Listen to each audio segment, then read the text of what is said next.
Ер нь бол намайг анх оюутан багтал би бол оюутны албаны эгч нар бүр амар аашмуутай тэднээс аль болох тэгээ дөлөөл явж байгааг боддог байсан.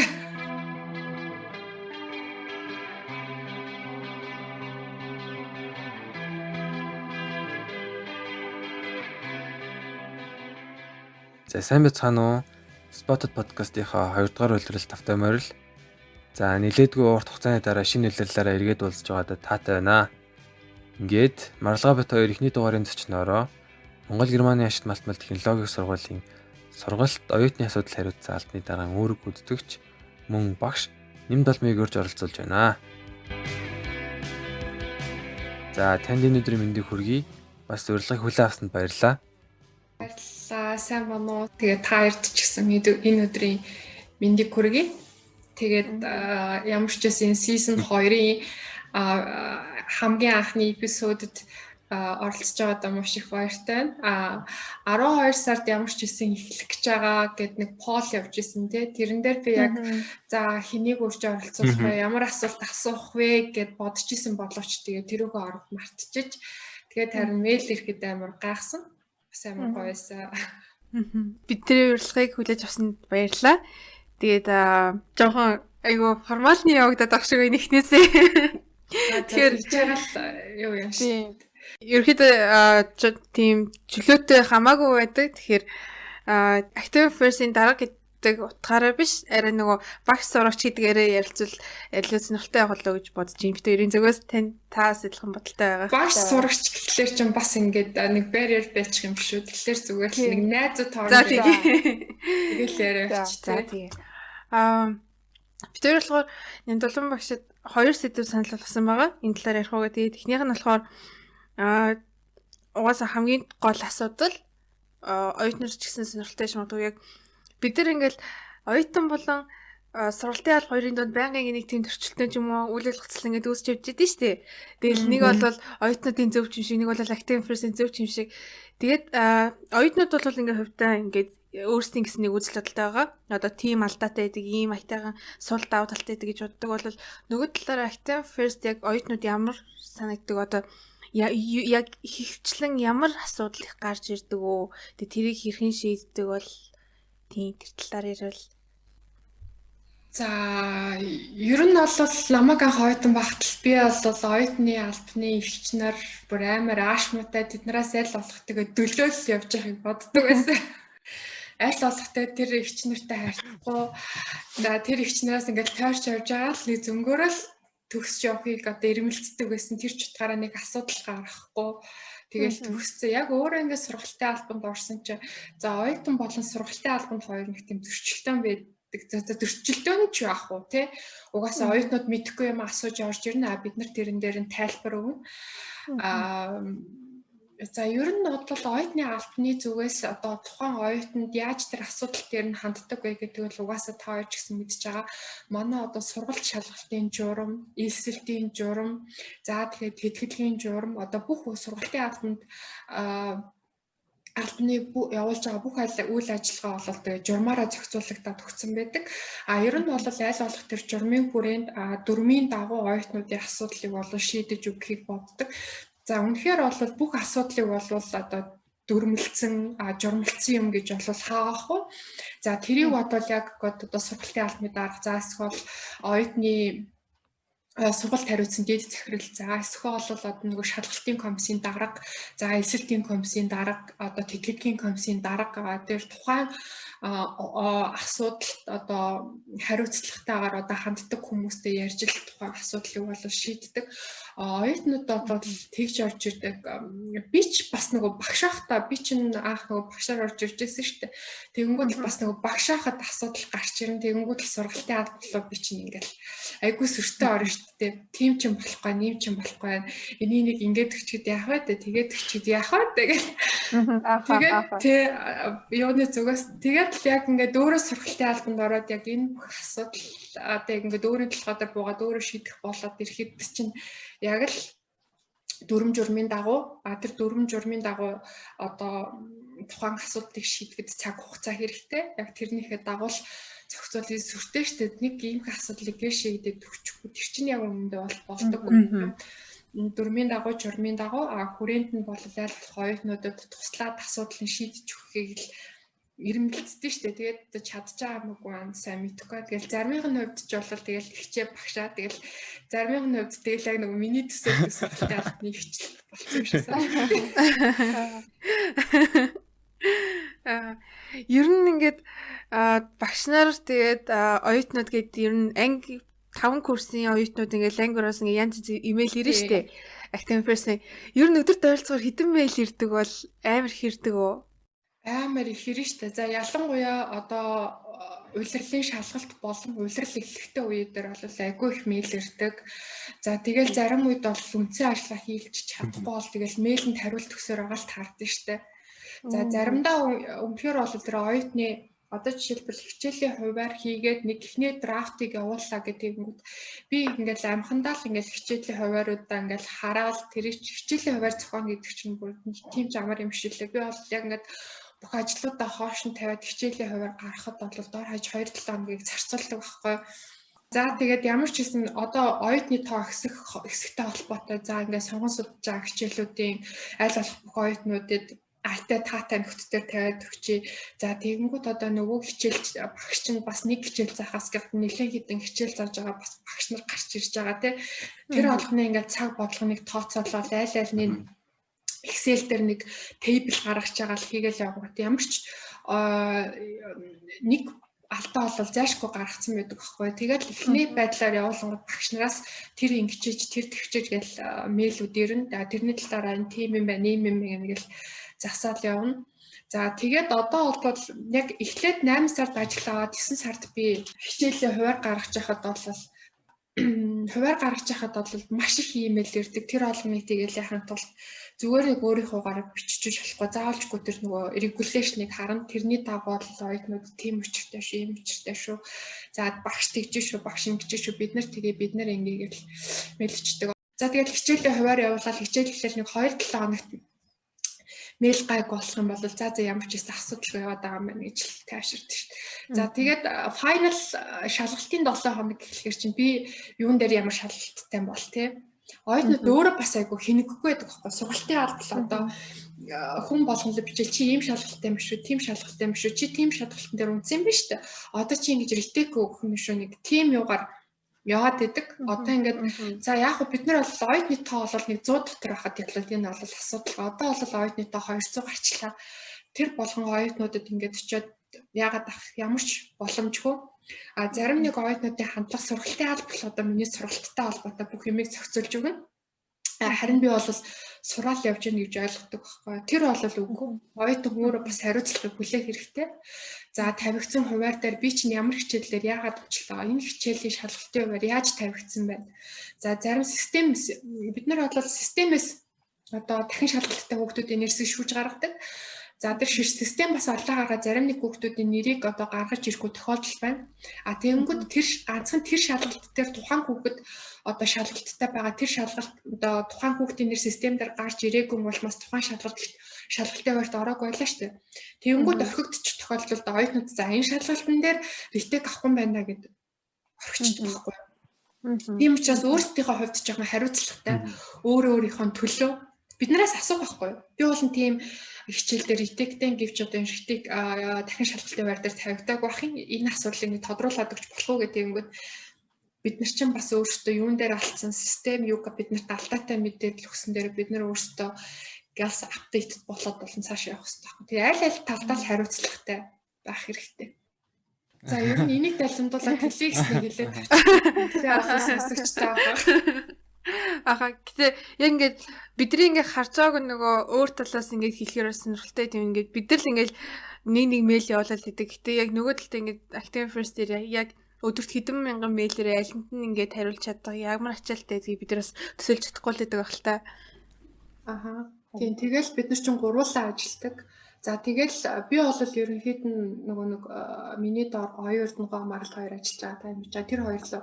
За энэ бол чиний ажилтай холбоотой юм биш үү? Энэ тэрний ажилтай холбоотой юм биш үү? Энэ асуудал дээр одоо мэдээл ганц би ч хариулаад авахгүй л да. Тэгээ сургалтын арга бол тэгэл гуруулаад имэйл хариу өгөл асуудлуудын доотоор шийдээл явуулсан. Сургалтын албанд одоо ингэж ирж байгаа одоо асуудлуудаас харахад хичээлийн хуваараас гадна өөр одоо оюутнуудад ямар асуудал байна? Тэрэн дээр ингээд одоо оюутнуудад ингээд хэлхийнсэн ч юм уу те энээс өөр ч юм уу зөвхөн хичээлийн хуваар гэлтгүү тийм одоо асуудлууд яг юу байсан бэ? Тэр талаас. Тэгээд оюутнууд бас нэг өөрийнхөө биднэрт чинь нэг оюутнуудад зориулсан student model handbook гэж юм байна шүү дээ. Оюутнууд ерөнхийд нь өөрсдөд нь зориулсан тийм материалууд, албан ёсны одоо документуудыг ерөөсөө уншдаггүй юм шиг санагддаг байхгүй юу? За одоо чи ингээд орж ирсэн болол одоо GMAT-д сурж байгаа одоо тэр study and examination regulation-ыг нэг уншчих хэрэгтэй. Чи нийтдээ хэдэн цаг судлах хэрэгтэй. За тэр хэдэн цаг дээр одоо mandatory course, elective course чинь яаж хуваарлагддаг тийм үү? За бүр хамгийн ихэн дээр нь study plan гэдэг нэг юм гараад ирсэн байгаа. Тэрэн дээр тэр чинь ер нь бол study plan-ыг чинь зүгээр нэг одоо гаргачдгүй те та нарын авах хэрэгтэй тэр одоо потенциалыг чинь үнэлээд одоо тэгээ энэ кредит хичээлүүдийг судалжвал энэ оюутан болол ингээд болоод байна да гэдээ гаргацсан гэдэг хэвгүй. Тэгэхгүй study plan-а хараагүй байж ижил одоо 30 CP судлах хэрэгтэй байлаа гэнэ тэгэл 36 37-аар судлаад явчихдаг. Хамаагүй нэгдүгээр курсын оюутнууд чинь хамаагүй одоо 3 4 дэх курсын оюутнууд нөгөө elective нэг 7 хоног гэдэг чинь элекtive модулаас сонгох. Тэрэн дээр чи хамаагүй хичээлүүдийг зүгээр дураараа аваачаа сонгоод хайчдаг. Тэгээд тэд нар чинь эргээд бид нарт нөгөө нэг тухайн оюутнуудыг хасах шүүх гэдэг ажил болж гарч ирдэг байхгүй. Ер нь бол тэр study and examination-ыг за хэдэн шалгалтын дээр одоо унвал те сургуулаас хасагдах вэ гэд тэрэн дээр тодорхой байгаа. Тэрийг уншиж ойлгохгүй бүр дараалаад хэдэн шалгалтын дээр ингээл унцдаг. Тэгэл би мдэггүйсэн, би ойлгоагүйсэн ингээл. Ер нь өөрсдөө хамааралтай тийм юмнуудыг харчаад харин ойлгохгүй байгаа зүйлээ биднээс асуувал бид нар бол дуртай ингээд өө наад чинь тийм шүү юм шүү гэд хариулаад явна штэ. Тэгэхгүй одоо бараг тэр study and examination regulation чинь одоо нэг бүрчлэн одоо бид нар хүүхд нэг болгонд хэлээд явна гэж аахгүй. Эхлээд тэрийг нэг уншицгаачаарай. Тэгээд асуу харин дэлгэрэнгүй асуулт юм бол бид нараас асуугаад яваарай. За тэгээд зарим нэг оюутнуудтай харж хаад хичээлүүд дээр унчаал тэгэл тэрийгэ зүгээр орхичдаг. Тэгээд төгсөх болоод ирэхээр тэр чинь асуудал болдог. Чи төгсөх гэсэн чинь нөгөө нэг чиний одоо олж авсан байх кредит поинтууд чинь кредит цагууд чинь одоо шаардсан хэмжээнд хүрдэггүй. Тэгээд яасан гэдээ асуухаар тухайн үед би наад хичээлийг чинь тэгээд одоо мартцсан юм аа. Тэгээд тоогоогүй мач гэдэм үү те. Тэгээд айл ингээд 2 3 жил өнгөрсний дараа надад тэр асуудлыг тавихаар чинь бүр ингээд хугацаанд ингээд маш ингээд өнгөрсөн хорвоо болцсон байдаг байхгүй. За магадгүй чи өнгөрсөн жил тийм асуудал тавьчаад дараа жил нь тэр асуудлаа нэг богино хугацаанд ингээд шийдүүлээд явчих. Чамд чамар, надад чамар. Ерөнхийд тийм хөл байндаа хичээлийн хуваараас бусад гэвэл харин хичээл сонголтын дээр нэлээд юу бол тийм шиг байна. Тэгээ нөгөө кредит тулгалтан дээр бас их асуудал үүсэх юм шиг байна. Ялангуяа 4-р курс руу орохоор тий нөгөө 1 2 маяр CP татцсан оюутнууд бас айгаа хэцүү үед юм шиг байна. Миний хариуцлагатай байгаараа гэдэг чинь л тэр байхгүй. Чи нэг семестр болгонд за study plan харж агаад за ямар ч гэсэн энэ дээр заасан би mandatory хичээлийг үзчихв, сонгон судлах хичээлийг үзчихв. За үзээгүй бол би дараагийн семестр яах вэ те. Үнэхээр чи яахаа ганцаараа шийдэж чадахгүй байгаа бол тэгэл сургалтын албан дээр ирээл тусламж өгсөг тэр бол ямар ч асуудалгүй харин ч тэ энэ оюутан чинь ооштой гэл дуртай төсөл шүү. Ерөнхийдөө тэгвэл таны хэлж байгаагаар оюутнууд өөрсдөө тэр нөгөө бичиг баримтны тиймэрхүү юм дээр ядчил нөгөө сургуулийн регуляшныг ч юм уу handbook-ыг уншаагүй нэг тиймэрхүү жоохон хариуцлагагүй байна гэсэн үг юм шүү дээ тий. Их хөвчлэн харагдаж байгаа үзэгдэл нь. Тэгэхээр Монгол оюутнууд ер нь GMAT-ийн оюутнууд ингээд ер нь оюутнууд юм байдгүй. Та бас ингэ нөгөө Германд сурсан туршлагатай шүү дээ. Тэгээ Германы оюутнууд ямар байдаг вэ? Бидраас шал өөр ороод шууд ингээд регуляшн уншдаг уу? Ер нь ингээд гадаад оюутнууд сургалтын авалтайгаа харьцах дээр харилцаа ер нь бид одоо GMAT-гийнхаас яг ямар ялгаатай байдаг бол би бол яг Монгол улсын их сургууль дээр бакалавра хийсэн. Бакалавр дээр бол яг намайг орж явахад яг энэ кредит цаг гэдэг системд яг шилжижсэн байхгүй. Тэгэл нөгөө CC системийг ашиглаад тэгэл сургалтын албан дээр нэг юм очил асуугаар одоо чи өөрөө над учраас хэлээ болцдог. Надад ямар ч тийм solution хэлж өгөхгүй. Тийм ч учраас за угаасаа тийм байд юм чи ингээд би сургалтын албатайгаа нэг орооцолцдгоо. Тэгээд цаанаас нь яг манайх шиг хичээлийн хувааруудын тавиад өгсөн байдаг байхгүй. За тэгээд нөгөө нэг сонгох нэртэйгээр тавиад өгсөн. Тэгээд угаасаа яг нөгөө байгалийн ухааны хичээл гэдэг утгаараа бид нар чинь хамаагүй нөгөө social болон арт гэдэр шиг хичээлүүдэд сонгоод яваад авах боломж авахгүй. Одоо яг л одоо мэрэгжлийн хичээлүүд тавигдсан байдаг учраас тэрийгээ зүгээр яг заасан юу гарan систем дээрээ сонгоод явчихдаг гэсэн. Одоо яг л та нар шиг гэсэн үг л тийм. Зарим нэг сонгон судлах хичээлүүдийг бол нөгөө бусад танхимаас авч үздэг байсан учраас тэр хичээлүүдэд болоод яг хичээлийнхаа цагийг өөрөө харж агаад сонгодог. Тэгэхгүй бол одоо манай сургуулиудын оюутны хувьд би тийм хичээлийг сонгосон чинь миний тийм хичээлдээ давцаад байна. Бараг л та хуваараа дахиж өөрчлөлт биш надад ханддаг байхгүй. Тэгэхээр уучлаарай тийм.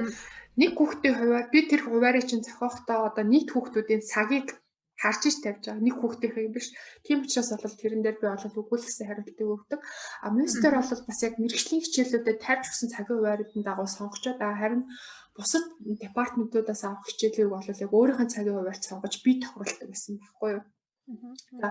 Германд очиход бол Германд би бол яг мастераар сурсан. Би бол өстой нэг оюутны за international students department-тэй бол нэг очиж холбоотой байдаг байсан. Түүнээс биш яг ингээд нэгдсэн оюутны аль бичиж байдیں۔ Тэрэн дээр бис ерөөс очиж үзэж байгаагүй. Бүх бичиг баримт нь тэгээд ер нь бол 120 кредит үзэхний ойлгомжтой. Сүүлийн 60 нь бол мастер тезисээс авах нь ойлгомжтой. 60 хичээлээ яаж одоо сонгох вэ? Ямар хичээлүүдээс авч авах вэ гэдэг нэг шууд нөгөө нэг эхлээд оронгууд бидэрт orientation дээр биднэрт тараагаад өгсөн байдаг байхгүй. Тэгэл тэрнийхээ дагуу явцдаг гэсэн. Ер нь би бол нэг тийч сургалтын албатай нэг оролцолтож байгаагүй. Оролцолтож байгаагүй гинэ. Тэгэл төгссөн шүү дээ. Таны ярьж байгаагаар л одоо ингээд оюутнууд маань ингээд юу өөртөө холбоотой ингээд өөрийн талаас одоо хариуцлагаад ингээд үрээд те өөртөө ингээд холбоотой юмнуудыг ингээд ерөөсөө өөр эргэлгээд уншчихдгоо гэж штэ. Тийм тэгэнгүүт энэ оюутнуудын зүгээс энэ жил өнгөрсөн семестр нөгөө нэг handbook гаргасан байсан. Оюутнуудаас Students for Students гэд тэн дээр ер нь бол ойлгомжтой одоо ингээд оюутнууд өөрсдөө олоод мэдчихгүй одоо шууд ингээд нэг дор багцлаад тийм handbook гаргасан байсан учраас шинэ оюутнууд тэрийг сайн уншаарай гэж зөвлөе. Тийм тэр чинь болохоор яг нэг 3 дахь курсын оюутныг project-ийн хүрээнд гаргасан байхгүй яа. Тэрэн дээр бол би бас яг л нөгөө нэг guideline өснөлтөө контентийг ингээд хийвэл зүгээр шүү. Ерөн сургалтын албанд ийм асуудал ирдэг учраас та нар энийг багтаачаарай.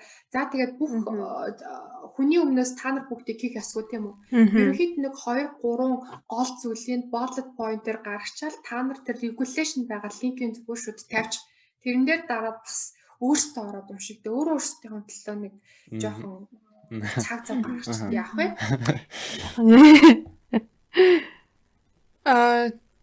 Elective хичээл дээр ингээд манай сургуульд ер нь хэрэг боломж байдаг бол одоо ер нь байгаагаас дахиж цаашдаа нэмэгдэх болов. Ерөнхийдөө миний үзэж байгаагаар бол одоо elective хичээл жоохон айгу цөөхөн байгаа юм шиг санагддаг. Надад боломж нь. Тийм та тэрэн дээр ер нь ямар хариулт өгөх бол за яг энэ elective хичээл бол нэмэх үгүй асуудлыг бол би ганцаараа мэддэг. Харин та нарын хүсэлтийг би бол цааш нь дамжуулдаг. За тэгээд ер нь бол манай дээр хөтөлбөр нэмэгдэж байна. Оюутны тоо жил ирэх тусам нэмэгдэж байна. Ийм учраас энэ бол заашгүй шаардлагатай зүйл. Энийг би бол цааш нь хэлсэн. Гэхдээ elective хичээлүүдийг одоо нэг хичээл өгчл бүх курсын оюутнууд сонгох биш. Энийг бас жоохон нэг тийм дис дараатай жоохон логиктой хийхгүй бол хичээлийн хуваар хийхэд бол айгүй тийм хүндрэлүүд гарч ирж байгаа. Одоо жишээлбэл энэ хичээллүүдийг одоо энэ курст одоо офер болгоё. Гэхдээ энийг зөвхөн одоо юу ч хийдэн те ахлах курсын оюутнууд сонгоно шүү. Баг курсын оюутнууд сонгоно шүү гэж явахгүй бол ингээд нэгээс 4-р курсын оюутнууд elective маягаар нэг хичээлийг сонгочиход одоо багш нарт ч тэр одоо оюутнууд ч тэр одоо хичээл хооронд айгүй их gap гарах юм тэр асуудал гарч ирж байгаа. Тэрийг ер нь бол дараагийн хичээлийн жилээс бол анхаарал асуудлуудыг төвшүүлээд явна гэж бодож байгаа шүү. Би бас нэг юм elective хичээлийн асуудалтай л төгсгөөл төгсөж байгаа л тэгэл гайг болсон да яа. Тийм нэмдүүлэн багш бол намайг мэдж байгаа. Тэгээд яг олол одоо тэгэл хинтээ за тэгээд хинээс бусад бас ганц хоёр оюутнууд байгаа. Гэхдээ би боддоо штэ яагаад одоо ингэ төсөв курст орж ихэд энэ асуудлаа та нар яаж байгаа юм бэ? Өмнө 1 2 дугаар курстаа 1-р курстаа магадгүй учраа болох явцсан биш 2 3 дугаар курстээ одоо яагаад энэ асуудлыг өөрсдөө шийдэх боломж нь байгаагүй юм уу? Эсвэл за болох бах гэд явц юм уу? Тийм учраас л ер нь бол оюутнуудаас өөрсдөөс нь эргүүлээд жоохон хариуцлага өгöd байгаа юм л да. Бусад оюутнуудыг бол яасан гэдэггүй. Гэтэ би бол өгн бараг 3 дугаар курсээс эхлээд өгн яг ярьчихсан байхгүй нөгөө элитийн хичээлийн асуудлыг тэгээд дараа жилаараа өөр хичээлүүд нэмэгдэх байх таа гэж тэгэл хүлээгээд ингээл 2 талдаа л гээ би бинаа хүлээгэлсэн юм шиг байгаа. Өгн тухайн үед яриад мэйл бичээд яасан юм бол ийсэн юм бол өөр сонгох хичээл байхгүй байна гэдэг тэгэхэд тэгэл за дараа жил гайгүй байлнахаа л гэдэгсэн. Тэгтээ энэ магадгүй нөгөө сургалтын албаны нөгөө удирдлага ингээд байнга өөрчлөгдөлтөй холбоотой юм болов уу гэж би бодсон сүүл дотоод. Тэгээд яг одоо жишээлбэл ингээд 1-2 жилийн хугацаатай л ер нь бол солигдоод яваад исэн ба штэ дунджаар. Тэгэнгүүт одоо чам дээр гарч исэн проблем тухайн үед яагаад ингэ проблем үүссэн те тухайн үед энэ проблемыг яагаад шийдээгүй тэр асуудлыг мэдэхгүй учраас би чамд бас нөгөө 100% тусалж чадахгүй байгаа байхгүй юу. Харин тэнтэрхтээ Active-ыг тэрийг ингээд нөгөө архивлаад рекордлж явд юм л за энэ дараагийн ингээд нөгөө өөрөг ажлынхаа байрыг Вестиг дараагийн үнд өгтөө ийм асуудал байгаа шүү. Энийг үргэлжлүүл шийднэ. Тэрийг тайлбарлаж өгч өгнө яваа. Тийм ажил хүлээж авахд бол гол одоо сургалтын албаны гол үйл ажиллагааг л би бол ерөнхийдөө тайлбарлуулад хүлээж аван. Түүнээс одоо нэг оюутан төсвөрийн одоо асуудлыг архивлаж надад үлдээн гэж байхгүй шүү дээ. Тэгэхээр оюутан дахиад удирдлага нь ингээ өөрчлөгдсөн ч гэсэн дахиад өөрийнхөө асуудлыг эхнээс нь яриад ингээ хийх ёстой гэсэн. Тийм ер нь бол тийм. Гэхдээ бол энэ асуудал гарахгүй тулд оюутан бас өөрөө тий анханасаа цаг хуваарлалтаа өөрөө хийгээд менежмент тайм менежментээ хийгээд явуул тэгэл хиндээ амар шүү дээ. Тий. Тэгээ юм болгонд л асуудал үүснэ л дээ хоёр талдаа тий. За ингээд дараагийн сэдвүүрийг орцгоё. Нэмдлэн багш маань надад ингээд холбооны бүгд найрамдах Герман улсад Зигнийг сургуулах тий. Тийм Зигнийг. Физикээр магистрийн зэрэг хамгаалсан. Тэгээд манай ангид болохоор материал судлал гэдэг хичээл орж исэн. Тэгээ би цаашлаа ингээд багшлах юм байна да. Энэ бол одоо багшлаа шүү дээ та. Давхар ингээд сургалтын албаны дарга хийгээ явж байна. Ер нь яагаад ингээд удирдах чиглэлээр явж байгаа вэ? Яагаад багш ингээд яг цэвэр ингээ багшлахгүйгээр тий ингээ удирдах чиглэлийг сонгосон байж юм уу тий мэргэжлэр яваад ингээ өөрөөр ажиллах ч юм уу нэгт бол яг энэ сургалтын албаны даргын үүрэг гүйцэтгэгчийн нэг энэ ажил үүргийг гүйцэтгээчээ гэсэн санал бол гинт гарч ирсэн. Тэгээд яагаад вэ гэж хаад ер нь надад чамайг нэг 2 3 таск дээр сорилоо. Би сориулаад явж ирсэн мэдээгүй байсан байлаа. Тэгээд ер нь надад айгуу дагуу чи тэгээд энийг бол ингээд цаашаа аваад явах уу гэдэг санал тавьсан. Тэгээд яхад надад бол айгуу гой санагдсан л та. Ер нь бол ингээд багшлаад явхад бол ямар ч асуудал байхгүй. Өөрийнхөө мэддэг юмыг заана. Бас тэгээд нөгөө нэг юм байдаг штэ. Өөрийнхөө сурсныг одоо ингээд бусдад заахад тэрийг бүр ингээд 90% хувьтай өөрөө ойлгож авдаг гэх тэр бол яг байхгүй юу. Багшилж явах явцад бол за хичээлээ бэлтэн. Хичээл бэлтэж явах хугацаатаа би дор хаяж 2-3 номыг хооронд нь харьцуулна. За тэгээд оюутнуудын асууж байгаа асуултнаас би өөрөө одоо суралцсан. Тэгээд оюутнууд чинь хариулт болгоныг би бол мэдээд байхгүй. За багшлах бол айгуу гоё өсөлттэй оюутнуудтай харьцаад явах. За тэгээд ер нь бол өөрийгөө би бас нэг харсан л та. Ер нь бол нэг тийм менеж хийх скил айгуу тийм сайтай юм шиг харагдсан. Тэгээд бол яг өөрийгөө сориод үзье. Тэгээд өөрийгөө давхар бас нэг дороо нэг цөөн тооны хүн удирдаад энэ бас нэг тийм admission би бол академик байсан бол admission талын ажил хэр ахны өөрийгөө сориод үзьегээд тэгээд ер нь бол айгу тухайн үед бол айгу гоё санагдсан сургалтын албанд даргын үүрэг гүйцэтгэгч why not тэгээд хийгээд үзьегээд тэгээд үтсэн. За тэгээд өнгөрсөн семестр бол би багшлаагүй яг бас нэг ажлаа ойлгох гээд ажлаа мэдэж авах гээд бол өнгөрсөн семестр бол хичээл заагүй. Энэ семестр бол material science гэдэг хичээлийг бол дахиж одоо зааж аваад тэгэхээр айгүй ачаалал өөр дээрээ авч ийн. Сургалтын албаны даргын ажлыг би бол 100% үүрэгтэйгээр гүйцэтгэж байгаа. Тэрний хажууд бас хичээлүүдийнхаа өнгөрсөн хуучин лекцүүдийнхаа слайдуудыг ингээд дахиж тавиад авч тэднийгээ би апдейт хийх хэрэгтэй.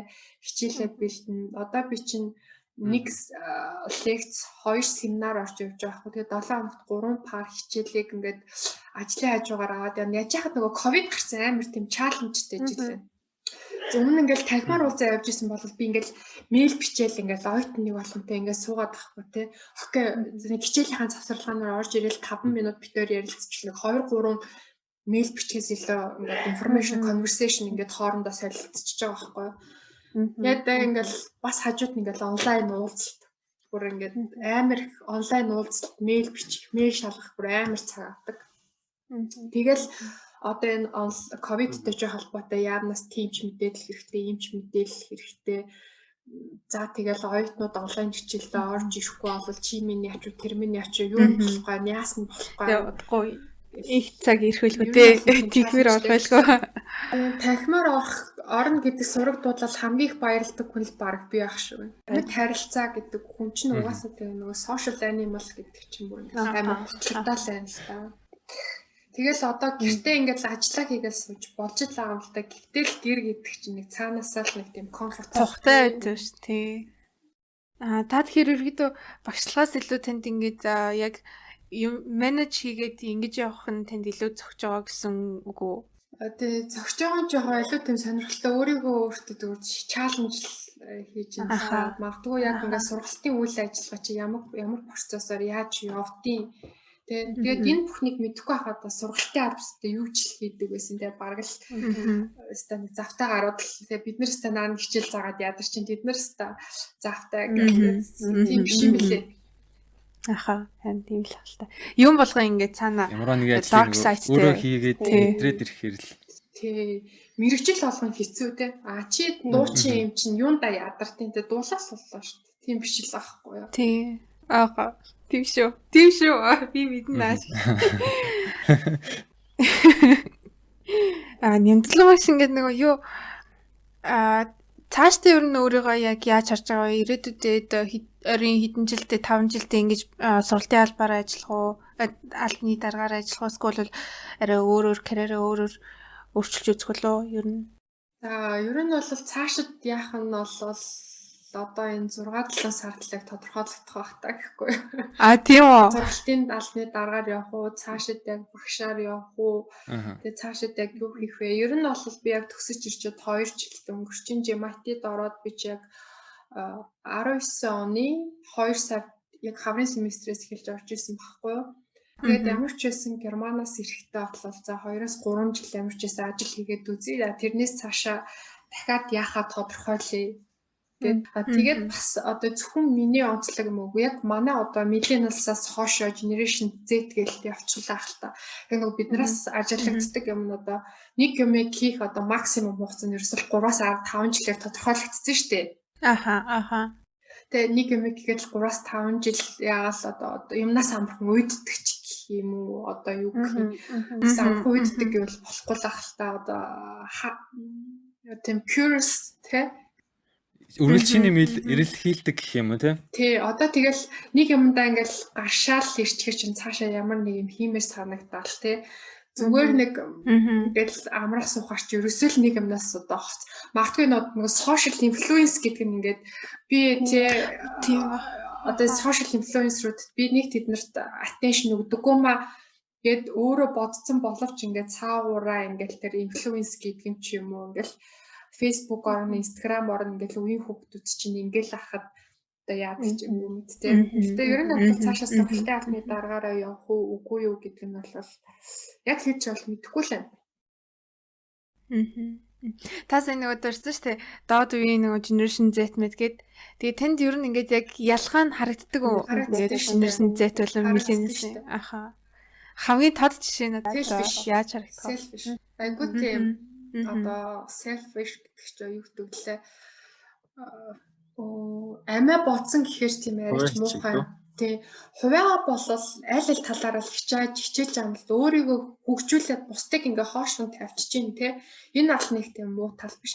Гэхдээ бас бусдыг бодох хэрэгтэй байхгүй. Миний generation Z одоо ингээд манай дүүнер чинь үеэлүүд чинь бас тийм generation Z тэгээд айгуу тийм selfish одоо хувиа ботсон. Тэгээд ер нь бол нэг тийм ингээл одоо юу ч гэдэм ингээл ганцаараа байгаад ганцаараа бүх юм игээл тэрүүхэн тэндэл ингээл өөрийгөө болгоод амбиц өгөөл нэг тийм манайхан чинь яг манай одоо 80-аад оны дундаас те 90-ад оны одоо яг generation Z хүртэл чинь бид нар чинь ингээл найз нөхөд хамт тоглоом гэр бүл гэж юм нэг тодорхой хуваар биднэрт бол байгаад байдаг байхгүй юу. Ер нь бол millennials нар чинь тийм generation Z болно. Millennials-ийн өмнөх үеийн тийм миксэд толилцсон юм л аа. Заримдаа ингээл нэг бодч марч санагдаж. Тэгээд бас байна тий. Аха. Хувиа боддгоо ч бас байна л та. Хувиа боддгоо бас юу ч байна. Яг ингээд хувийн орон зай гэдгийг илүү үүсэлтэй холбоотой юм болов уу? Тийм бах тий. Тийм тэгжил байгаа юм шиг байна. Тэгээд бас generation Z айгуу тийм одоо ялангуяа 2000 оноос хойш одоо сошиал платформуудын л юу хэрэгтэй одоо амархан одоо муу сайн талаар хатагддаг. Тэгээд юмд нэг тийм фильтртэй хамтхан бол байна. Тэрнээсээ илүү зүгээр нэг тийм хэлбэр талтай айгуу тийм анхаардаг юм шиг санагддаг шүү. Аха. Та жишээ авбал гэж амар нэг тийм прод хүүхдүүд байдаг шүү. Амар тийм амбицтай те. Тэгэл цаанаа ер нь бол яг амбиц арай л өөр юм хэрэглэмээр байгаа байхгүй. Гэдг нь яг яаж илэрч байна? Хаа хамаагүй юмд оролцоол явааддаг. Хаа хамаагүй юмд оролцоол явааддаг те. Чи одоо наатаа болчооч те зүгээр л уртгаа хийлтэй гэж хэлмээр юм. Одоо жишээлбэл яг хуу тодорхой дуу хоолойгоо хүргэж байгаа юм зөв л дөө. Надад жишээлбэл те янз бүрийн racism за тэгэл нийгэмд болж байгаа янз бүрийн хөдөлгөөнүүдэд яг энэ чинь бол хувийн талаас оролцох зөв. Гэхдээ бас яг нэгт тэр мөн үү, хоёрт тэр мөн үү гэдгээ бас жоохон дугаарлах, ялгаач салгах. Магадгүй чи одоо бол та нарын хувьд бол инженерийн оюутнуудын хувьд бол магадгүй арай жоохон нэг инженер сэтгэхүйтэй, арай жоохон нэг тийм scientific суурьтай ханддаг байх гэж боддоо шүү. Тэгэхгүй бол ингээл одоо зарим мэрэгчлэр одоо арт те linguistic за одоо эднэрийг жишээ татчихаар айгүй бол арай муухай болчих واخа.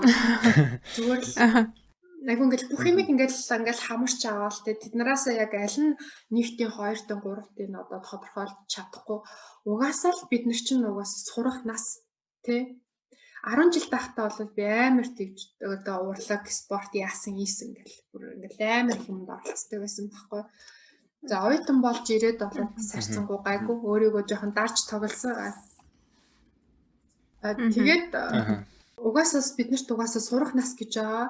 За тэгээд сураад одоо мэрэгчлээ эзэмшиж тэрний дараа бол биднэрт хангалттай одоо өөрийнхөө дуу хоолойг өөрийнхөө олж авсан мэрэгжил мэдлэгийн хүрээнд одоо хүргэх юм одоо зөндөөл байгаа.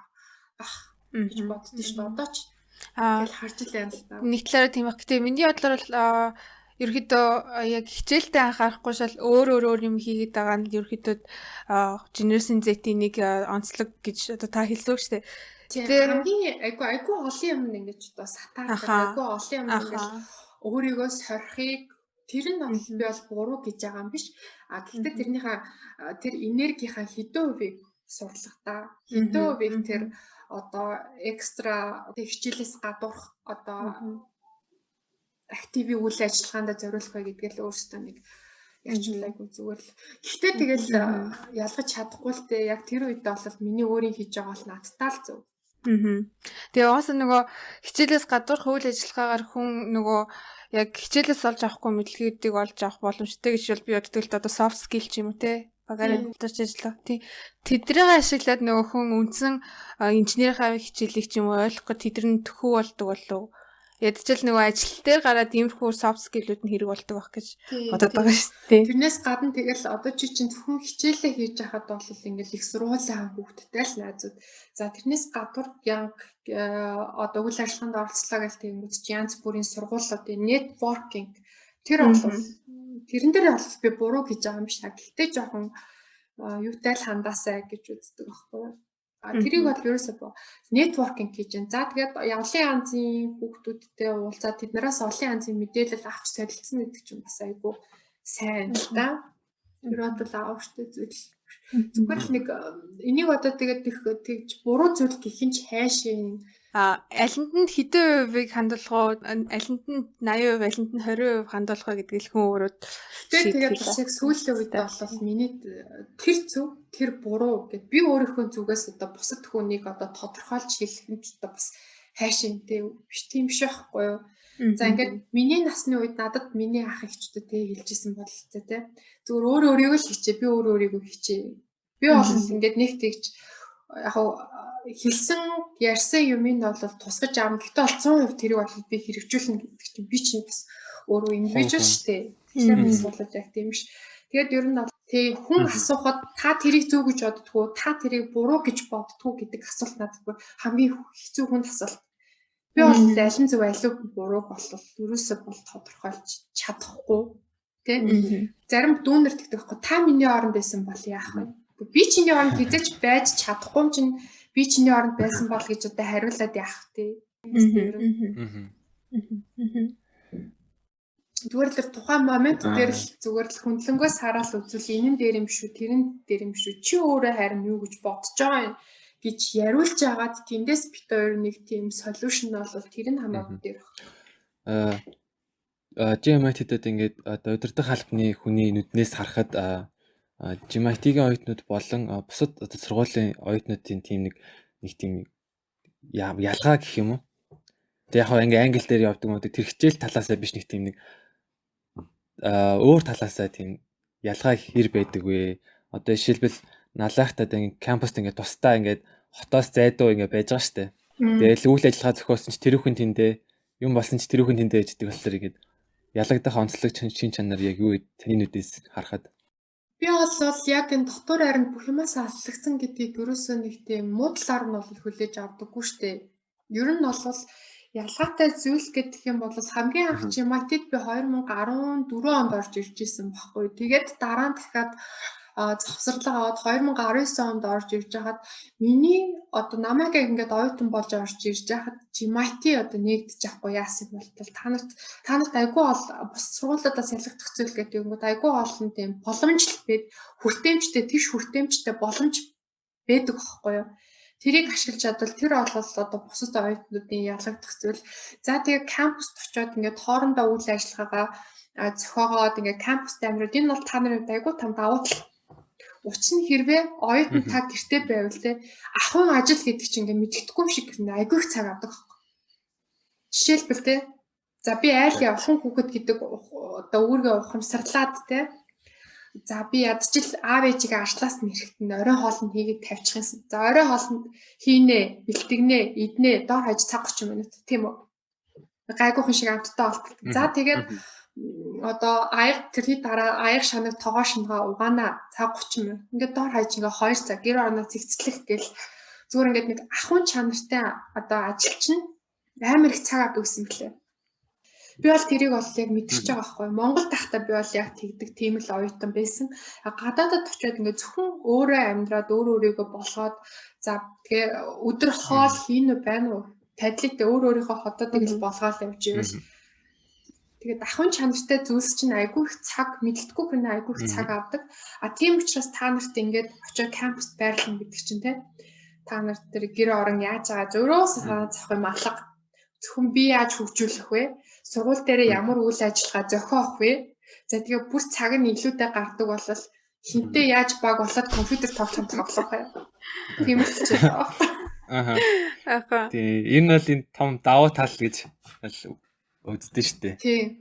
Яг зарим оюутнуудын зүгээс бол нэг тийм Зарим аудитын зүгээс бол нэг юм сул тал юм шиг одоо ингээд хотоос зайд ер нь бол хамаг соёлт ертөнцөөс холдоод ирсэн юм шиг юм ярьдаг байхгүй миний сонсож байгаагаар л ер нь л тэгэл асууж байгаа тийм. Одоо жишээлбэл би 1-р хавраадлаас Мюст руу явдаг байхад доор хаяж 40-оос 50 минут 2013-4 онд штэ 2013-4 онд би ингээд яг оргил цагаар гарангууд 30-аас 40 минут. За одоо чи зүгээр надлахаас орж хот руу орж ирлээ те. Надлахаас яг Дүнжин гарах хүртэл 20-25 минут. За тэгээд хотын дүүрүүгээ чи бодвол алхаад орчиж бол чинь эсвэл ганц хоёр автобус дамжаад орчиж бол чинь ерөөсөө эн чинь бол нэг тийм юу болол биш. Бид нэр зүгээр л нэг одоо 1-р хороолол юм те зүгээр л нэг аслагдсан юм л амьдарч байгаа. За 1-р хороолоос цаашаа юм хушуу яасан ийсэн гэ тэр хүүхдүүд бол хэдэн цаг босоод хэдэн минутыг туулаад бол мөст тест дээр хичээлд ирдгийг бол бид нар мэдэхгүй шүү дээ. Бид нар бол цэвэр та нар ялангуяа за би бодлоо энэтэй санал нийлнэ. Бэлтгэл 1-2 дахь курсынд болоод ямар ч тэмцээн байхгүй. За харин 3-4 дахь курсын бол хичээл нь харьцангуй гайгүй тавигдаад ирдэг. Тийм бол 3-4 дахь курсын бол нэг өдрөө хотод орж ирээд тэр одоо бусад үйл ажиллагаанд цагаа зарцуулахад бол болж байгаа байхгүй юу? Тэг санагдчих шүү дээ. Тэр нөгөө багш нарын автобусаар бол 25 минут бол явна л та. Тэгээ пауск болол яг удаан ингээл ягаасаа. Юу илээ 25 минут явдаг ч илүүгээ гинт төсөөрсөн байж тээ.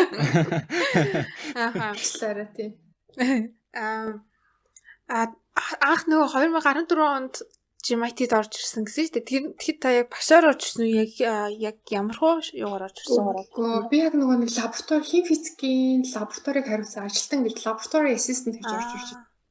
Анх намайг 2014 оны 11 сард би яг орж ирж исэн. Тэгэхэд ер нь бол яг ингээд хим физикийн бүх одоо энэ лабораторийн модулууд шил савчин бүгдээрээ л яг ингээд хайрцаг савтагаа. Тэгэл би чи нөгөө физикээр төгссөн. За тэгээд химийн лабораторид ажиллах бол надад үнэхээр чаленж байсан. Физикийн хамнуудыг бол яг асуудал ойлгож штэ. Тэгэл ихэнх цагаа химийн лабораторид өнгөрөөдөг. Нөгөө олон шил, сав, суулганы нэршлиг тогтоон. Учир нь би болоод тэгээд химийн лабораторид орох багшд туслана штэ. За нэг тийм шил аваад ирээд хүмүүс бид тэр шил саваа мэдчихэхгүй болохгүй, таньжихгүй болохгүй. За тэгэл химийн бодисыг ангилах, тэднийг хадгалах, яаж хадгалах. За энэ бол яг тэрхүү үед үзий ядмар санагдчихсэн боловчиг тэгээд надад яг experience бодлол ороод ирсэн. Харин би нэг өмнөх литмус дээр илүү яг тэний ярьж байгааг сонссон. Анх 2014 онд орж ирээд одоо бараг саяны анхны төгсөгчтэй бараг хамт байсан. Анхны төгсөгчд чинь 1-р курс тэдний дараагийн төгсөлт чинь бэлтгэл ангийнхан байсан баг. Харин тэдрийг таньнаад ингээд нөгөө би эдрийг мэдчихсэн ингэдэгсэн тэгдэгсэн гэд ярихаар тэнийг өмнө байсан юм бэ гэж анхудаа сонсч ирсэн. Тийм ярьжсэн. Тий. Тэгэл тэд нар чинь анхны төгсөлтийн бол амар тийм одоо жинхэнэ даам гарсан хүмүүс гэдэг гэсэн шүү дээ.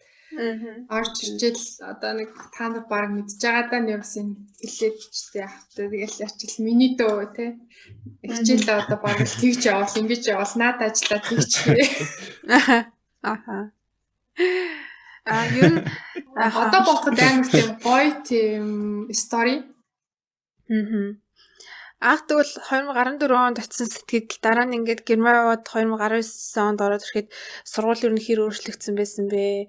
Айгүй өөрчлөгдсөн. Бүр яг ингээд их сургууль шиг болсон байсан байхгүй юу? Аха. Анх намайг орж ирж байхдаа айгүй цөөхөн оюутантай, цөөхөн багш нартай зүгээр л нэг тийм олон сайн амьдардаг айл шиг. Тэгээд их сургууль нэг ил байл те. За тэгээд дотор арчин баг зөвхөн нэг давхартал оюутан багш талын бол хоосон. Тийм. Тэгээд яг дараа нь ороод ирсэн чинь оюутны тоо бол 2-3 дахин нэмэгдсэн. За тэгээд багш нар хүртэл ингээл мэдхгүй багш нар амар олон болсон. За тэгээд инженерийн факультет, байгалийн ухааны факультет, LDC гэдэр гэл ингээл департаментаараа ингээд хуваагдсан. Ингээд нэгжүүд нь бүр ингээд айл би болцсон. Тийм бисэн. Тэгвэл ер нь дахиад нэг 4-5 жилийн дараа хөрөд ирэхэд бол бүр л гоё болцсон байх юм байна даа. Бүр л гоё том болцсон тий. Ер нь таны бодлоор GMIT айгүй юм хурцтай хөгжиж байгаа хөгжиж байна гэж боддгоо ер нь хөгжил нь хэр яваа болж байна. Одоо тэгээд бас одоо их сургууль тийс одоо 60-70 жилийн туршлагатай одоо харьцуулъя гэвэл одоо тэгээд тэр сургуулиуд л шүү дээ. Харин яг ингээд бид нартай ижил одоо он цагаас эхэлсэн сургуулиудтай харьцуулахад бол манайх харьцангуй дэвшилттэй хурддаг байгаа гэж би хардсан шүү дээ. Одоо тэр хэдэн мянган оюутантай хэдэн зуун ажиллах хэвээр бол бид нар одоо 60 70 жилийн дараа тэр сургуулийн хэмжээнд одоо яагаад хүрсэн байгааг бол бид нар мэдэхгүй шүү дээ. Магадгүй ингээд хам нэг гараанаас нэг одоо таймлайнаас эхэлсэн сургуулиудыг харьцуулбал бол яг л тэгээ тэднээс бол илүү л байна уу гэхээс нэг тэр бид юм байгааг бол харахгүй байгаа. За ерөөхдөө бараг 40 минут сургуулийн талаар тэгээд таны талаар их ярьлаа. Одоо 2 дугаар хэсэгт өгөөрэй. Тэгээд нэмэлтлэн уушаас нэг кино нэг дууны нэр санал болгооч гэж асуусан. За киноны хувьд бол Changeling гэдэг кино байсан. За киноны яагаад танд ингээд санал болгосон талаараа. Та яагаад тэр киног сонгож авсан бэ? За одоо нэг юу гэх юм чаашаа тий 2000 за Германд очиж бол анх Германд чинь тэгэл ганцаараа юу гэсэн чигэн кинонуудыг дуусгаж байгаа юм чинь. Нөгөө галтгоо гэж цувралыг бүтэн 6 сизнийг үзэж дуусаад тэгэл нөгөө Sex and City чинь ингээл дахиж бүгдийг давтаж үзээл тээ. Тэгэл одоо Friends-ийг дахиж үзээл тэгэл трейлер ямар кино үзэх вэ гэл ингээл трейлер хайгаал явж исэн чинь яг тэр Changeling гэж гарч ирсэн байхгүй юу? Тэгээд тэр кино үзээд яг тэгээд тэрний дараа ухсруулад би Handmaid's Tale гэдэг нэг тийм бас нэг олон ангид кино үзсэн ба ер нь бол утга нь юу гэдэг бол ерөөсөл эмэгтэй хүнийг нийгмийн нэг хэсэг гэж хардаггүй эмэгтэй хүн болол юуж биш эмэгтэй хүн болол тэгээд ерөөсөл хүүхэд гаргах хүүхдээ өсгөх нэг тийм л үүрэгтэй тэрнээс бусдаар бол эмэгтэйчүүдийг ерөөсөө нэг тэгж хүлээн зөвшөөрдөггүй тэгээд яагаад энэ кино надад тийм хүн сэтгэл хөдлөсөн бэ гэдэг нь би нэг профессортай загнуулсан явжсан байхгүй юу Германд ч нэг лабораторийн ажил хийх гэсэн чинь бүр ерөөсөө болдоггүй бүр ингээл амын шалгалтаа хийд өгөөл тэгсэн чинь тэр профессор надад юу гэж хэлсэн бэ гэдэг бол чи бол манай сургуульд одоо тохирохгүй байна эртхэн бараг те замаагүй beauty is not enough гэж бүр надад шууд хэлжсэн байхгүй юу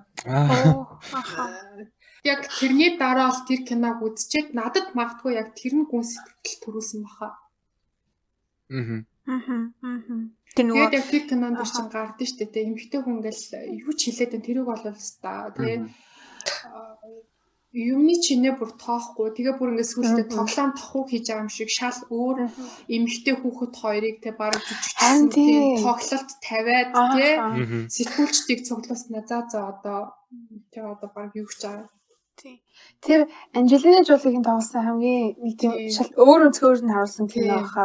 Би анх үзчихэд бүх гэж хэлсэн шүү дээ. Тэгээд тэр яаж ч утсан бас нөгөө талаар нөгөө их хүний сэтгэлийг агуу гаргасан юмсан гэдэг шүү дээ. Яаж чи яасан хүүхдээ хайсаарлаа. Тэгээд тэр дуусахтаа айгуу сонин бас тэгээд бас тэгээд тэр хамгийн муухай момент нь бол яг тэр нэг шал хөндлөнгийн нэг эмэгтэй хүүхэд хоёрыг нэг галт тэрэгний буудалтай бүх сэтгүүлчтэй байснаа ингээд дуудаж агаад нэг байдаг шүү дээ. Тэр юу нэг муухай. Тэгээд магадгүй яг тэр нэг профессортай загнуулсан явж исэн болохоор л нэг тийм меморч үйдлийг үү таарсан кино л тоо. Тэгээд би бас нэг юм амар гайхсан тэр нөгөө жүжигчин нэг оролж байгаа нэг хүүхэд байгаа шүү дээ. Шал өөр. Тэр хүүхэд яаж тийж чимээгөө ингээд байгаад байна. Яаж тэр Анжелин тэр ээж бол ингээд чи миний хүүхэд биш вэ? Ингээд тэгээд ингэж байгаа ч тэр хүүхэд ингээд чимээгөө ингээд стил жүжиглсэн хിവэрэ байгаа байхгүй. Тэр надад бүр ингээд амар санагдсан. Цаанаасаа тэр чинь бэл. Тэгээд нөгөө нэг анх нөгөө галт тэргэнд суулгах гад тэг хүүхдээ чи олцсон шүүгээ дээш галт тэргнээс бүгд. Тэгээд хүүхднээ тэгээд та миний ээж биш штэ би энэ хүүхдийн ээж биш штэ гингүүт нь одоо нөгөө шууд галт тэрэг рүү ингээл хурдан орчи те сууч ингээл тэр Changeling өөр түүнээс бас яг энэ киноноос тусад бас зөндөл гоё кинонууд байна л да. Яагаад чинь зүгээр сооцоо моо айгуу тийм сүртэй кино санал болгоо. Энэ киног санал болгосон. Тэгээд ер нь бол би нэг тийм кино болол нэг тийж үзээд нэг тийж олон бол үздэггүй л дээ. Надад нэг жоохон ядрааддаг байхгүй. Ер нь бол нэг тийм ядарсан үедээ нэг тийм хөнгөн тайпын кино үзхийг л би бол илүү үздэг. Яг уу цаг заваа гаргаад тиймэрхүү киног үзвэл бол болно л да. нөгөө нэг 20-30 минутын нөгөө Friends ч юм уу тий тэдний эпизод ингээ үзэхэд аяа үтсэн кинонод ингээд ялангуяа Friends-ийн эпизод ингээд нэг нэгээр нь үзэж хараа айгу тийм хөнгөн байдаг. Гэтэ яг тийм deep бол биш гэтээ funny. Тий. Гэтэл нөгөө яг тийм штэ яг наач нь л ахгүй гэл дахин үзэхээр л юунууд нь гарч ирээд шүү. Подкастны нэг хэсэг бичлэлтэй зүгээр нэмэлтээр нэг асуулт асууж сая нөгөө тэнийг ярих чигээр баярсан. Нөгөө Sex and the City киноны та яг өөрийгөө аль дүрэн гэж боддог вэ? Samantha ёо, Carrie ёо, Miranda ёо тий. Би бол Samantha биш. Та яг Miranda юм уу, Carrie хоёрын аль нэг болов? Тий, тийм байхаас өөрийгөө яг тэгжсэн. Тэгж бодож. Гэтэ ер нь бол Miranda юм шиг бэдш. Тийм байна. Аха. За дараагийнх нь болохоор та дуун дээр Hoover Punk-ийн Mad About You. Би нэг энэ төгс сонсох гэж бүр ингээ баярлаад шгүтэй. Надад бол яг дууныхаа үгээс илүү тэр нэг Flex funny нэг background тийм нэг background дэмэн бүр амар гоё орж ирдэг штэ. Аха, бүр ингээд уусаал орж ирдэг тий. Аха. Тэр хэсэг нь л надад айгу таалагддаг. Гэхдээ яг энэ нэг амьд хөгжмөнтэй дуусна нь илүү гоё. Яг хөө студид бичлүүлсэн байдаг штэ. Тэр нь бол надад таалагдгүй. Зүгээр л үгийн биш хөгжмийн сонсоход гоё дуу. Тийм учраас энэ дуу би бол хизээч сонссон нэг үтгэхгүй. Түүнээс би яг ингээд таалагдсан дууга бүр ингээд дахин ингээд тавтаж сонсоод тэгэл 2-3 сарын дараа сонсохоор бараг яаж би нэг утас сонсч ирсэн бодлоо шалт хэнийг. Аха. Ер нь бол тухайн юунаас шалтгаалал, мүүднээс шалтгаалал дууг бол жанр хавталцахгүй сонсноо. Энэ дуу ялцч байгаагүй нэг тийм нөгөө оркестртэй ингээд тоглосон болохоор айгу гүн төрдөг. Яг энэ дууных нь анхны гарсан дуу нь болохоор нэг тийм pop нэг тиймэрхүү талтай. Тэгээ клипийн ч нэг тийм эвгүй штэ. Би клипийн анх нэг жоохон дөөдөд амар яадаг гэсэн нэг тийм модцод яагаад ч байгаа ёо амар. Тэгээ сүүлд ингээд шинжлээд энэ яг хунт нуурын хэсэг орж ирж байгаа энийг сонсоод нэг гоё. Тийм дундуур нэг тэр хунт нуурын ая ингээд шал өөр аягаа штэ. Өөр нотноос эхлээд тэгсэн мөртөө ингээд нэг тийм урсгаад нэг тийм гоё ингээд гоё ороод ирдэг. Тийм их гоё. Сонсчод би ч бүр нэг танилаа тэгсэн чинь манай дүүшүүд хажуунаас наа чи Flex fan шүү дээ. Тэгээд нэр сонсон чи яг Flex байгаа байхгүй юу? Тэр хэсгэн амар гоё. Тэгээд яг энэ Hoover Punk яг энэ оркестртэй бичүүлсэн нэг хит хитэн дуунууд гэдэг юм аа. Тэр дуунууд нь гоё. Тэднэр дундаас ялангуяа тийм Mad About You тэр нь амар гоё. За ерөөхдөө манай подкаст сая нөгөө сүлд би нөгөө нэг юу гэлээ Вандебок нэг яадаг байсан баггүй юу? Нэг тэгэл Вандебок гэж яриад л байдаг. Магадгүй нөгөө насны намар нь ирччтэй гэдэг шиг. Таадаггүй ч. Тэгээд таадаг бас. Тэгээд нөгөө нэг 3-ынхантай өмнө гавруу хідүүлээ нэг экскурс явсан шүү дээ. Тэгсэн ч бүр ингээл манай ах トゥ усан тэгсэн. Хинийхэн ч утсан бөөм Вандебо заяа. Тэгсэн ч юу гэсэн ганц 2 дунд бас нэг болмоор юм шиг санагдчихж шүү. За яриач насны намар ирээгүй байна. Тэр Вандебо сонсон. Вау. Вандебо гэж яриад л байдаг байсан аахгүй тийм нэг тийм хоёр банд ямарч исэн бэд юм. Аха. Гэт нэг яа тэгсэн чи гой дуу юм. Одоо тэгвэл танд хамгийн дуртай дуу чинь ямар дуу вэ Вандебоос? Тэр чиний нүдээр гэдэг. Дахин сонсоол шүү. Аха. За тэгвэл та тэгвэл Generation Z-ээс бол нэг тийж холдоогүй л байгаа юм байна. Ойрхон л байгаа юм байдаг бол. Би ч нэг бас нэг олон жилийн gap бас байхгүй. Аха. За ингээд сургалтын албанд ажиллаж байгаа хүнээс ингээд оюутнуудыг яаж харж ийн одоо оюутан сургалтын албаны хооронд ямар асуудал мэдчлээ сонирхолтой зүйлс ярилцлаа. Тэгээд нэмэлтэн багт өөрөөс нь ингээд хэлэх үг байна уу те? Төгсгөлт нь хаагаад. За тэгээд би ч одоо яг юу яах вэ? Тэгэл асуудал сургалтын алба оюутан хоёрын хооронд асуудал тэгэл таяр бүр ингээд анханасаа те нэг тийм асуудалтай юм шиг. Бас ингэ юу л тийм их асуудал байдаг шүү. Аха. Нөгөө тийшээ эрт буй одоо өхөр жилдээ асуудалгүй байхыг л бодцгоо. Аха. Хийх энэ хоёр талтай асуудалгүй. Асуудал үүсэхгүй тий. Асуудал байвал тэгэл дор дорн шийдэл Би бол нэг тийж оюутнууд ямар ч асуугаад ирсэнд нь бол хариулал гаргадаг, ямар ч асуугаад мэйл ирсэнд нь бол тэгэл хариу биччихдэг. Яг нэг хэдэн хоногор бол хүн суртал гаргадаг байх. Гэхдээ заримдаа өнөр гаргамаар санагддсан байлээ. Албаар гаргадаг гэсэн үг тий. Тэгээд яач аргагүй гаргадаг байхгүй юу? Тэгдэж нэг амар тийм чухал мэйл хамбал дэвтэр дээрээ тэмдэглэж авч байгаа л за тэрийг тэгсэн гэсэн гэл тэгэл чек. Би ер нь бол ингээд өмнө багшаар ажиллаж байхдаа ингээд нэг А5-ын дэвтрийг бол ийм амархан дуустдаг гэж бодоагүй 2-3 жилээр нь тэгэл салбайл болоод барайл явж идэв байхгүй. Тэгсэн тэр баг нэг семестрт дуусчихна. Хөөх. Тийм ямар юм. Эсвэл бол тэгээд нөгөө нэг memory story чинь одоо багсаад ч юм тэгэл хэмгэлж авахгүй л бол тэгэл мартчихгүй дээ. Айгу хариуцлагатай ажил учраас бас мартчихгүй дээ. Альва нэг юм тогтолцохгүй гэдэг үүднээсээ л бичиж тэмүүлж байгаа. Тэр нь ч эргээд дараа надад хэрэг болдог байхгүй уучлаарай те. Тэр үед хойлоо наад асуудал чинь гэж зохицуулсан штэ. Бараг он сартын тэмдэглэж байгаа. Протокол юм шиг бараг те. Зарим нэг надад дефend ихэд бэлэн байж идэм байна штэ. Тэ ер нь бол тийм шүү болгоомжтой харьцаа.